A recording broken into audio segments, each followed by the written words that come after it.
Hello, everybody. It's Mrs. Fritz, and I am excited to conduct the next Career Day interview. And I am joined today by Heidi Carle. Heidi, thank you for joining us.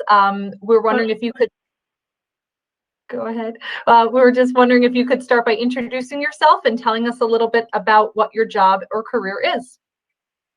Well, thank you for having me. I'm very excited to be here.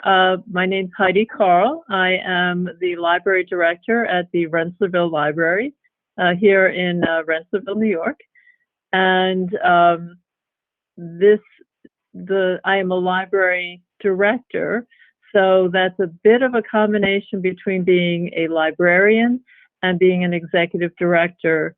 The job entails both library work and running a small nonprofit. So that's kind of it in a nutshell. Is I'm half librarian and half, business manager per se.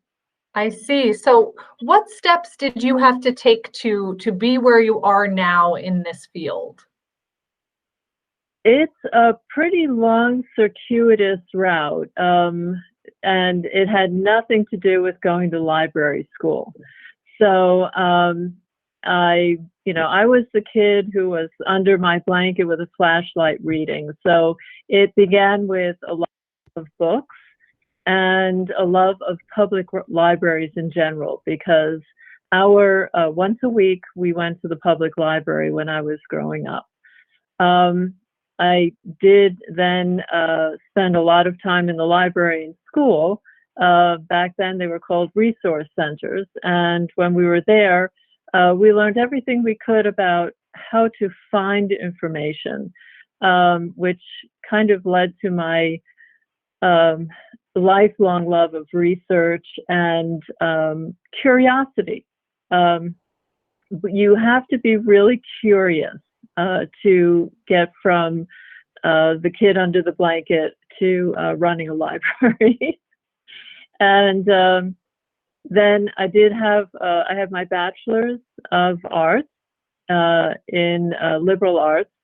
And then my career was primarily in administration, both public administration and nonprofit administration. With a sprinkling of 10 years with the National Park Service as a park ranger. So I would say that everything I've done in my life, between falling in love with books to now, put together and provided me with the building blocks to this career. And it is just now that I'm going to Library Skills Academy to find out the very basic information about what's required to run a library. That is such an interesting path that you took to get there, but it sounds like being an inquirer is a strength of yours and something that probably really boded well to be in the library. Could you walk us through a typical day in your field of work? What might someone expect if they were to follow you around for the day in your job? A typical day when you're running a small rural library starts early in the morning with email, answering it and sending it. It's really boring stuff. Then right now I'm working from home, so a lot of the administrative tasks of the library, everything from human resources and working, on personal services to paying the bills, is all done from home. I come down to the library, try to get down here once a day. Sometimes that's 6 days a week, sometimes that's 7 days a week. And when I'm here, it's everything from inspecting the building to make sure that our extremely historic library is not doing anything cranky, and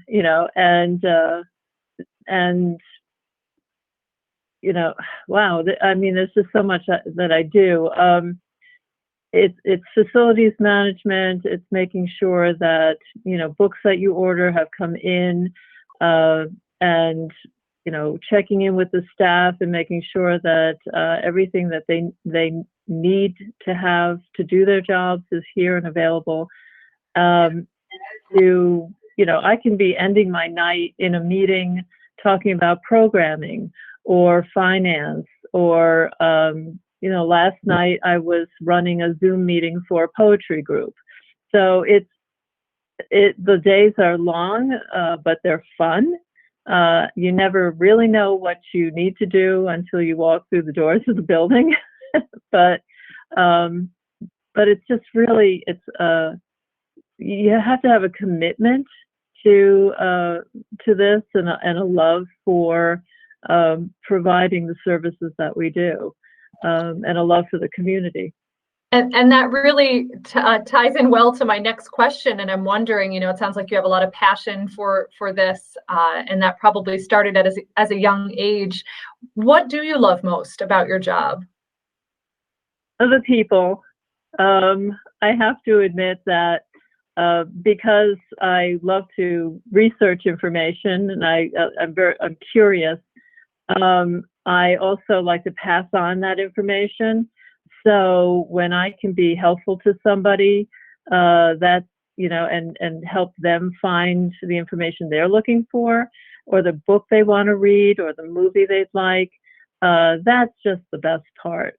I also work with a great staff, and they are my bulwark. I could not do any of this without them. So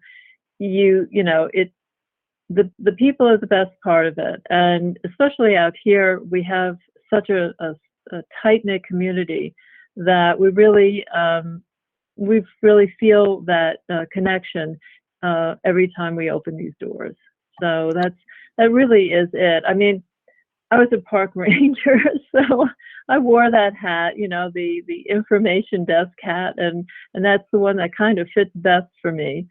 But you do have to enjoy working with people to do this job. Yeah, and that's important, I think, for people to know heading into it, because you have to enjoy what you do to do it well. Speaking of that skill, being able to work with people, what are some other skills that are needed for this job? And whether that be soft skills like interacting with others and communication, or maybe some more trainable skills, what would help someone be successful?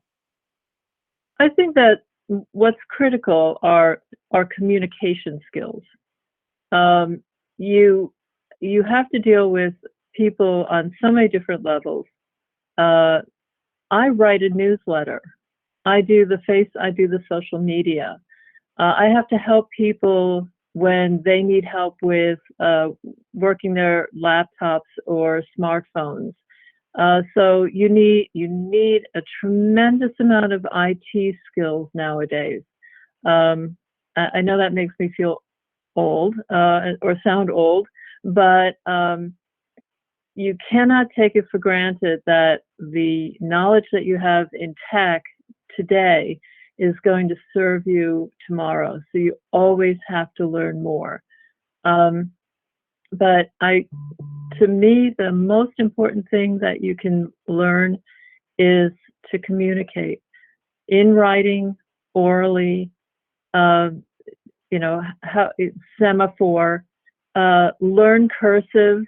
If you're going to do research, you need to know how to read other people's handwriting. Really, learn whatever you can. It's funny. I think that to work in a library, actually to work for any nonprofit, but in a library especially, learn, be game, be curious. If somebody suggests to you, that you do something and you're like, maybe not, it's like, do it anyway, because you never know. I mean, I was 40 years old when I was sitting in an interview with an author, and actually there were two authors. They had just written a book on exploring Mammoth Cave National Park and connecting the caves. and they found out that I had never wild caved. So I was like, I'm 40 years old. Really? Wild caving? And they threw down the gauntlet, and they're like, "You've got a wild cave." And I said, "Well, okay, I'll do it. I'm game." And I learned so many things about myself and about other people and about the cave that I never could have learned reading in a book. So you take those experiences and you use them everywhere. I had to be a critical thinker when I was 500 feet under the ground, um, and be careful of myself and other people. I can tell you that any kind of crisis that I've dealt with in the last year, and there have been many, I have learned by just trying everything so that nothing surprises me. I love that answer. That is awesome. And I think that it gives someone a really good idea of the type of characteristics maybe you want to embody to really flourish in a career like this. So thank Yeah. you. Now, I'm saying that as a director, and I'm saying that as somebody who loves people. I'm not saying that a person who is very research focused and loves digging into the details isn't suited to be a librarian. We have reference librarians. There are some libraries that have thousands of them because they get, I'm sorry, hundreds of them because they get thousands of questions every day from people walking in the library asking them the strangest things you can possibly imagine. And they have a skill set and a focus that is remarkable to me. So I would say that it's not just that you have to be effervescent and gregarious and no big words like that. You have to you have to. There are other jobs in the library services that are very well suited to people who like to stick their nose in a computer or in a card catalog and just research. So there's a lot to be said for that too. Thank you. So I had asked you prior to starting this interview if you would be willing to, accept communication from students if they had more questions. And for those who have decided to choose this video, Heidi is more than happy to answer any questions that you might have. And talking about that, it sounds like there are even some opportunities at the Rensselaerville Library to job shadow or volunteer. So I wanted to close our interview by giving you a chance to talk a little bit more about that. Oh, certainly. Rensselaerville Libraries we welcome having people come and see what we do. We have, especially a young teen, and this would be even, oh gosh, I think the youngest person I worked with so far is 10. They can come, they can volunteer. There's always something to do, and learn.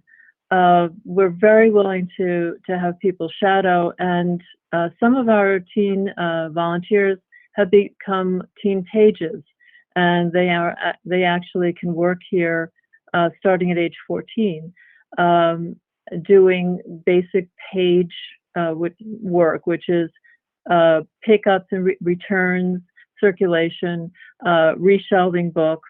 Actually, I should say, knowing the alphabet is really critical.